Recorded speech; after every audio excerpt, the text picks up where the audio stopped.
बिस्मिल्लाहिर्रहमानिर्रहीम। अस्सलाम वालेकुम स्टूडेंट्स, उम्मीद है आप सब खैरियत से होंगे। तो चलिए हम लोग अपना लेक्चर स्टार्ट करते हैं।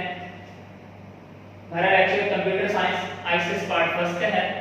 हम लोग लेक्चर नंबर 5 को डिस्कस करेंगे और हमारा टॉपिक चैप्टर 2 है, जिसके अंदर हम लोग कंप्यूटर नेटवर्क को डिस्कस कर रहे हैं। और जो आज हमारा टॉपिक है कंप्यूटर नेटवर्क के हिसाब से हम लोग प्रोटोकॉल्स को डिस्कस करेंगे कि प्रोटोकॉल्स क्या होते हैं। प्रोटोकॉल्स को डिस्कस करने से पहले वैसे हम लोगों ने प्रीवियस लेक्चर्स के अंदर डिस्कस किया था स्विचेस के बारे में और राउटर्स के बारे में।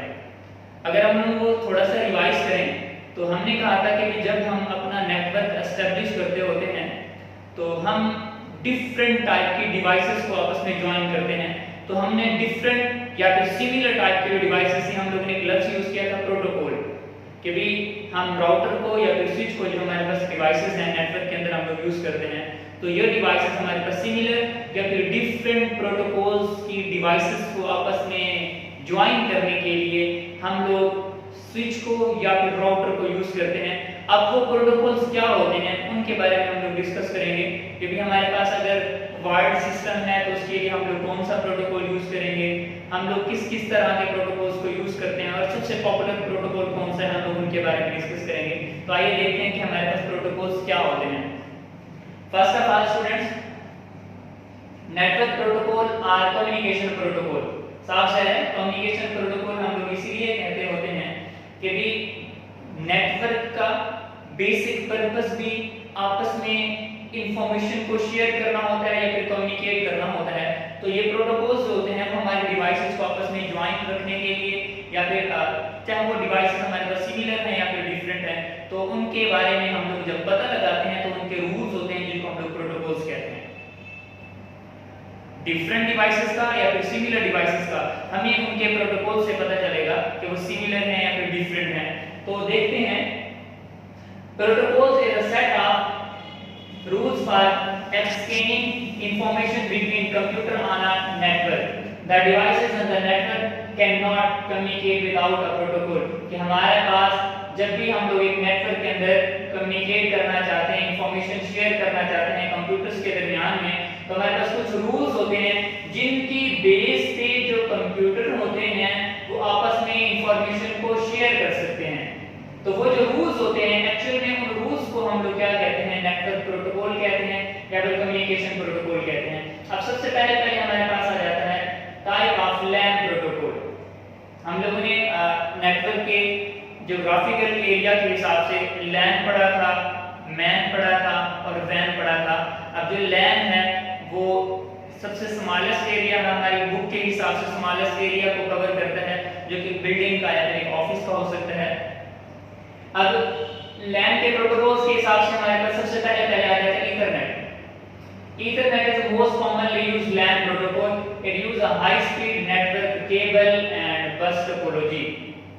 It is inexpensive and easy to install and manage. अगर आप लोगों ने टोपोलॉजीज को डिस्कस किया हुआ है या फिर आप लोगों ने टोपोलॉजी के बारे में कांसेप्ट लिया हुआ है, प्रीवियस लेक्चर को आप लोगों ने देखा है, तो आप लोगों को टोपोलॉजी के बारे में पता होना चाहिए कि बस टोपोलॉजी क्या होती है और हमारे टोपोलॉजीज के हिसाब से सबसे इजी टू इंस्टॉलेशन या फिर सबसे इजी टू मेंटेनेंस के हिसाब से जो है वो हमारी बस टोपोलॉजी होती है। एक बैकबोन होती है, उसके ऊपर हम लोग अपने कंप्यूटर्स को ज्वाइन कर देते हैं। पेयर टू पेयर मॉडल के हिसाब से काम कर रही होती है हमारे पास बस टोपोलॉजी। तो यहाँ बस टोपोलॉजी के अंदर जो प्रोटोकॉल हम लोग यूज करते हैं वो हमारे पास ईथरनेट कहलाता है। All computer in Ethernet use same cable to send and receive data. Bus topology के अंदर भी एक बैकबोन थी, उसी बैकबोन के हिसाब से हम लोग डाटा को कम्युनिकेट करा रहे थे। तो बस टोपोलॉजी ईथरनेट प्रोटोकॉल को यूज करती होती है। They must follow same rules for communication. If two or more computer transmit data at the same time, the message can be lost. कि अगर एक ही कंप्यूटर को, अब लाइन में हमारे पास फॉर एग्जांपल रखे हुए हैं कंप्यूटर, और लाइन में कंप्यूटर अगर हमारे पास रखे हुए हैं तो एक कंप्यूटर से दूसरे कंप्यूटर का आपस में कोई ना कोई लिंक होगा। अगर हम लोगों ने कोई लिंक ज्वाइन किया हुआ है तो लिंक के हिसाब से अब एक ही ट्रांसमिटिंग लाइन है, उसी के ऊपर सारे के सारे कंप्यूटर आपस में अटैच हैं। फॉर एग्जांपल ये हमारे पास PC1 है, ये PC2 है और ये PC3 है। ये बैकबोन है, एक लाइन है जो कि हम लोग डाटा बस के हिसाब से बस टोपोलॉजी के हिसाब से यूज करते हैं। अब ये हमारे पास एक कंप्यूटर इसके साथ अटैच है, ये कंप्यूटर है और ये कंप्यूटर इसके साथ अटैच है, एक ही लाइन के ऊपर एक ही ट्रांसमिटेड लाइन है। और फॉर एग्जांपल ये 1 कंप्यूटर जो है, ये 2 है, ये 3 है, ये 4 है एंड ये 5 है। अब 1 जो है और 2 जो है at a time node number 5 को डाटा ट्रांसमिट कर देते हैं। तो सेम लाइन के ऊपर जब डाटा ट्रैवल होगा eight the same time from 2 और मोर डिवाइसेस, तो तब हमारे पास क्या होगा, the message can be lost, हमारा डाटा क्या हो जाएगा, लॉस्ट हो जाएगा, ट्रांसमिशन कंप्लीट ही नहीं होगी। अब यहाँ एक चीज है, दिस प्रोसेस, ये जो हमने कहा है कि सेम टाइम में अगर डाटा ट्रांसमिट होगा तो हमारा मैसेज लॉस हो जाएगा। शर्त ये है कि वो एक सिंगल केबल के ऊपर ट्रांसमिट हो रहे हैं। जैसे हमारे पास बस टोपोलॉजी काम कर रही है, this process is called CSMACS, carrier sense multiplexes with collision detection. कि ये जो CS है ये कुलेरियन डिडक्शन है एक्चुअल में, कि वो आपको डिडक्ट करके बताएगा कि कुलेरियन अंदर हो गई है, मतलब कि इस नोड को, नोड नंबर 1 को, इसको और इसको पता चलेगा कि भी हमारा जो डाटा ट्रांसमिट हुआ था सेम टाइम में नोड नंबर 5 डेस्टिनेशन थी, तो तब इन दो नोड्स को पता चल जाएगा CSMACS की वजह से, कुलेरियन डिडक्शन की वजह से इन नोड्स के बारे में इंफॉर्मेशन होगी कि भी डाटा जो आपने ट्रांसफर किया था वो ट्रांसफर नहीं हुआ है। तो क्या होगा कि हम लोग एक एक करके या फिर वो जो नोड होगी एक एक करके डाटा को ट्रांसफर करेगी, तब जाके डाटा दूसरी साइड तक पहुंचेगा। अब ईथरनेट के हिसाब से आप लोगों ने सिर्फ एक ही बात को याद रखना है, एक बैकबोन हमारे पास बस टोपोलॉजी के अंदर है, एक केबल के ऊपर जब डाटा ट्रांसमिट होगा तो ईथरनेट प्रोटोकॉल यूज किया जाता है। और दूसरी बात कि इसके अंदर जो सा प्रोसेस अप्लाई होता है ईथरनेट के अंदर, वो आपके पास CSMACS होता है कुलेरियन डिडक्शन के हिसाब से। नेक्स्ट हमारे पास आ जाता है टोकन रिंग। अब ये भी लैन टेक्नोलॉजी है। अब इसके अंदर क्या होगा कि 3 काम किए जाते हैं। पहला, जिसने मैसेज सेंड करना है, सेंड करने के हिसाब से सबसे पहले तो वो टोकन को गेट करेगा। एक पास होता है, मिसाल के तौर पे कि कोई भी पार्टी होती है तो पास दिया जाता है कि भी आपके पास ये पास होगा तो तब आप लोग एंट्री ले सकते हैं, अगर पास नहीं होगा तो तब एंट्री नहीं होगी। अब यहाँ जब डाटा ट्रांसफर करना होता है, फॉर एग्जांपल हम लोग इसी के एग्जांपल लेते हैं, इसी एग्जांपल के हिसाब से हमारे पास नोड 1 है, नोड 2 है, नोड 3 है, नोड 4 है एंड नोड 5 है। फॉर एग्जांपल नोड 1 ने जो है वो डाटा ट्रांसमिट करना है, इसका सबसे पहला काम होगा भाई पहले तो टोकन को गेट करना है। जब टोकन फ्री होगा, इसका मतलब टोकन के फ्री होने से हम लोग ये गेस कर सकते हैं या फिर ये बता सकते हैं कि किसी तरह की कोई ट्रांसमिशन अगर नहीं हो रही है। अगर टोकन फ्री नहीं होगा, इसका मतलब कोई ना कोई नोड है जो लेके बैठी हुई अपना डाटा ट्रांसफर करा रही है। तो टोकन का फ्री होना मतलब हमारे नेटवर्क के अंदर किसी तरह की कोई भी कम्युनिकेशन अगर नहीं हो रही है। अब इसके अंदर सबसे पहले देखें, वो कह रहे हैं token ring is also a LAN technology, it allow network device to access the network by passing a special signal called token. Token is like a ticket. A device can transmit data over the network only if it has a token. तभी ही data transfer होगा जब उसके पास token होगा। Ethernet के अंदर किसी तरह का कोई टोकन नहीं था। ईथरनेट के अंदर किसी तरह का कोई टोकन नहीं था। हमारा जो डाटा था वो जब ट्रांसमिट हो रहा था तो 2 और 4 डिवाइसेस से एक ही टाइम पे डाटा को ट्रांसमिट कर रहे थे, तब हमारे पास कोलिजन भी अगर हो रही है और हमारा डाटा लॉस भी हो रहा था। लेकिन यहाँ लॉस के जो चांसेस हैं वो इंतहाई मिनिमम हो जाते हैं, क्योंकि टोकन फ्री होगा तो तभी डाटा ट्रांसफर होगा, टोकन फ्री नहीं होगा तो डाटा ट्रांसफर भी नहीं होगा। अब इसके अंदर मैसेज सेंड करने के लिए क्या करना पड़ता है? सबसे पहले कई बार गेट द टोकन, सबसे पहले टोकन को गेट करना पड़ता है, put the data in the token. फिर जो डाटा होता है वो टोकन के अंदर पुट कर दिया जाता है, जिसको हम लोगों ने ट्रांसफर करना होता है। अब तीसरी चीज सबसे इंपॉर्टेंट, टोकन भी मिल गया, डाटा भी रख लिया, तीसरी चीज जो होती है वो हमारे पास add the address of the receiving computer. If for example हमारे पास नोड 1 है, इस नोड 1 में अगर डाटा ट्रांसफर करना था 5 को, तो पहले इसने टोकन को गेट किया, टोकन जब उसके पास पहुंच गया तो उसने उसके ऊपर डाटा रखा जो कि ट्रांसमिट करना था, और फिर उसने लेबल लगा दिया, फिर उसने एड्रेस दे दिया कि इस टोकन ने पहुंचना कहां है, तो टोकन अपनी डेस्टिनेशन पे पहुंचेगा। बीच में कोई भी नोड जो कि उस एड्रेस से टैली नहीं कर रही होगी वो अपना डाटा आगे मूव कराते जाएगा टोकन, और जब उसकी डेस्टिनेशन आ जाएगी तो डाटा वहां उस नोड को दे दिया जाएगा। अब नेक्स्ट हमारे पास ARC नेट है। ARC stand for attack resource computer network. It is a LAN protocol. It was introduced in 1977। It was twisted to coaxial cable and fibre optics medium. It uses इसके अंदर, इस protocol के अंदर ये तीनों के तीनों जो हमारे पास वायर्ड मीडियम है, वायर्ड मीडियम है, कोएक्सियल केबल है, ट्विस्टेड पेयर केबल है, या फिर हमारे पास फाइबर ऑप्टिक्स है, तीनों की तीनों यहाँ यूज की जाती हैं।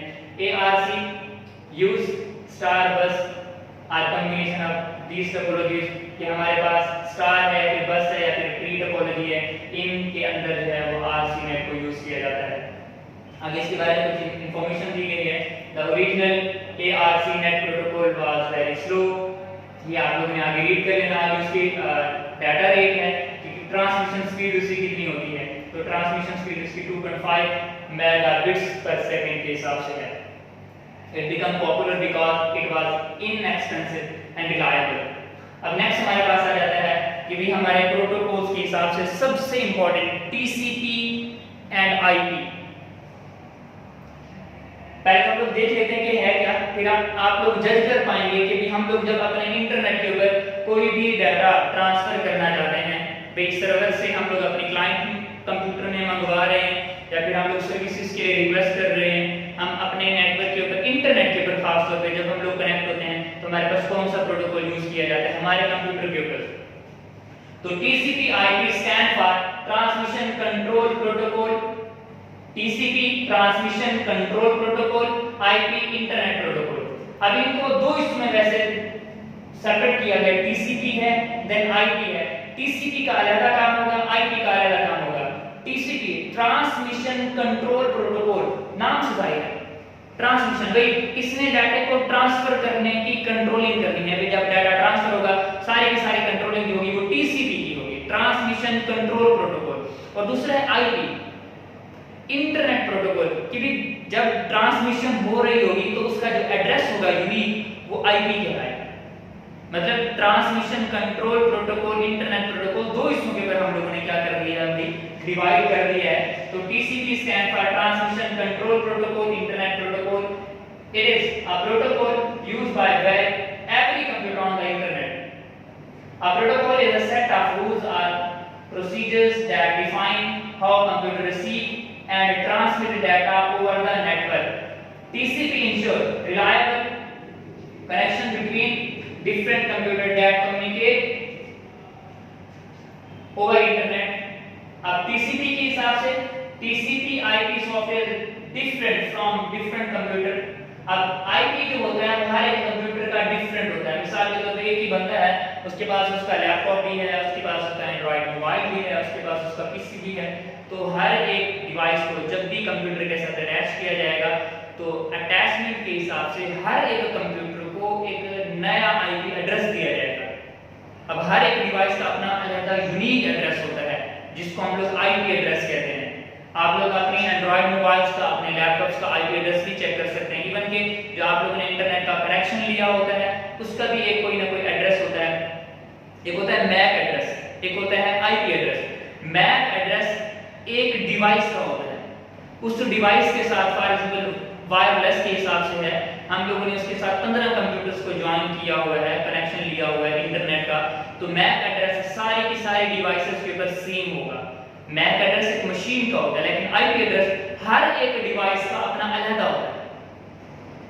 IP एड्रेस हर एक डिवाइस का अपना सेपरेट होता है। और जब हम लोग IP एड्रेस को वैसे डिस्कस करेंगे भी सही, तो IP एड्रेस हमारे पास दो वर्जन यूज किए जाते हैं, एक वर्जन 4 होता है और एक वर्जन 6 होता है। तो हमारे पास क्योंकि कंप्यूटर यूजर बढ़ते जा रहे हैं, कंप्यूटर यूजर बढ़ते जा रहे हैं, जैसे जैसे हमारे पास कंप्यूटर यूजर बढ़ते जा रहे हैं, इसका मतलब इंटरनेट के साथ अवेलेबिलिटी उन डिवाइसेस की भी बढ़ती जा रही है। तो IP जो वर्जन 4 था वो कंप्लीट नहीं हो रहा था, पूरा नहीं हो रहा था, तो IP वर्जन 6 को भी क्या हुआ कर दिया है, लॉन्च कर दिया है। तो हम लोग इसके बारे में फर्दर डिस्कस करेंगे। वैसे two different type of computer can communicate with each other using this protocol. For example, a personal computer can exchange data with mainframe computer over the internet by using TCP/IP. TCP IP के हिसाब से क्या होता है, हमारी transmission हमारे internet के ऊपर अकर हो रही होती है। अब नेक्स्ट हमारे पास what are various line for communication over telephone network. अब डिफरेंट टाइप की दो डिवाइसेस हम लोग यूज करते हैं, एक है ISDN और दूसरी DSL है। ऑलमोस्ट DSL के बारे में तो अक्सर कंप्यूटर के बच्चे जो हैं वो जानते होंगे। हम लोग वैसे देखते हैं कि ISDN क्या होता है और DSL क्या होता है। ISDN stand for integrated services digital network, it is set of standard for digital transmission of data over standard copper telephone line, copper telephone line. One telephone line can carry 3 or more signals at one time using the same line. अब एक ही line है, उसके बाद जो उसकी transmission speed है वो 3 or more signals हैं। ये चीज आप लोगों ने यहाँ याद रखनी है। एक तो इसका एब्रिविएशन हो गया कि भी किस चीज का स्टैंड फॉर है ISDN, और दूसरा कि इसकी स्पीड क्या होती है। ISDN required ISDN modem at the both sides. ISDN modem is different from dial-up modem. ये dial-up modem जो होता है उससे थोड़ा सा डिफरेंट होता है। ISDN अब दोनों साइड पे ISDN होगा तो तभी ट्रांसमिशन अगर होगी, अदरवाइज हमारे पास ट्रांसमिशन अगर नहीं होगी। लेकिन इसके अल्टरनेट DSL जो है, डिजिटल सब्सक्राइबर लाइंस है, it provide high speed data transmission over the existing telephone line. The existing telephone line are analog, that is why DSL modem is required to connect to DSL. DSL is easier to install than ISDN and it is also faster. एक चीज होती है analogue और दूसरी होती है digital. Analogue के हिसाब से अगर हम लोग थोड़ा सा इसको एक्सप्लेन करें तो दो तरह के वैसे बेसिकली कंप्यूटर एग्जिस्ट करते हैं। एक एनालॉग कंप्यूटर होते हैं और दूसरे डिजिटल कंप्यूटर होते हैं। डिजिटल कंप्यूटर वो होते हैं जो कि बाइनरी नंबर के ऊपर काम कर रहे होते हैं, मतलब कि जो हमारे कंप्यूटर 0 1 के ऊपर काम कर रहे हैं, डिस्क्रीट वैल्यू के ऊपर काम कर रहे होते हैं, वो सारे के सारे कंप्यूटर हमारे पास डिजिटल कंप्यूटर कहलाते हैं। और जो फिजिकल क्वांटिटीज के ऊपर काम कर रहे होते हैं वो एनालॉग कंप्यूटर कहलाते हैं। अब इन दोनों को अगर कंबाइन किया जाए तो हाइब्रिड कंप्यूटर होते हैं, मतलब कि जो डिजिटल कंप्यूटर्स हैं या फिर एनालॉग कंप्यूटर हैं, इन दोनों को मिक्स कर दिया जाता है। मेडिकल्स वगैरह के अंदर यूज किया जाता है या फिर डीजे सिस्टम के अंदर इन दोनों का कॉम्बिनेशन यूज किया जाता है। अब एनालॉग कंप्यूटर जो होते हैं, एनालॉग सिग्नल्स जो होते हैं वो लाइन के ऊपर मूव करते हैं, और जो डिजिटल होते हैं वो भी लाइन के ऊपर, लेकिन उनकी जो रिप्रेजेंटेशन होती है वो 0 1 की फॉर्म में होती है। ये इन दोनों के दरमियान जो मेजर डिफरेंस है, अच्छा वो ये सिर्फ यही है कि इनकी स्पीड के ऊपर डिपेंड करता है कि भाई यहाँ जो स्पीड होती है वो डिफरेंट होती है, यहाँ जो स्पीड होती है वो इसकी निस्बत फास्ट होती है। लेकिन फर्क क्या है कि जो ISDN है ये फर्स्ट वाला है, ये हमारे पास जिस हिसाब से भी डाटा को सिग्नल्स को ट्रांसफर करता है, लेकिन DSL जो होता है वो हमारे पास एनालॉग सिग्नल्स को ट्रांसफर कर रहा होता है। यहाँ ISDN मॉडेम दोनों साइड पे होना लाजमी है। DSL की जो साथ है एनालॉग के हिसाब से काम कर रहे हैं, इसके लिए भी यही बात है कि भी टेलीफोन लाइन जो होंगी वो दोनों साइड पे क्या करनी चाहिए, एक्सेस करनी चाहिए। DSL कनेक्शन होना चाहिए तभी जाके वो काम करेगा, अदरवाइज वो काम नहीं करेगा। अब नेक्स्ट हमारे पास आ जाता है different methods of Ethernet to access network.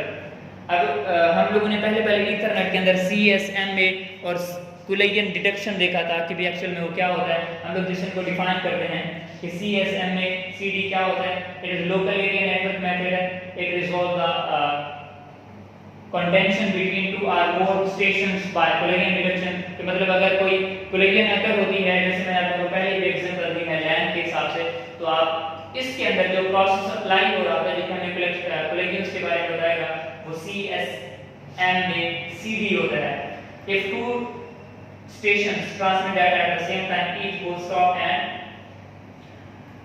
दोनों में डाटा स्वैप हो जाएगा, सिग्नल जनरेट हो जाएगा, डाटा collision has occurred, दोनों का डाटा रुक जाएगा और एक मैसेज उनको सेंड कर दिया जाएगा, अलर्ट सेंड कर दिया जाएगा कि हमारा जो डाटा है वो आपस में क्लैश कर रहा है, क्रैश हो गया है।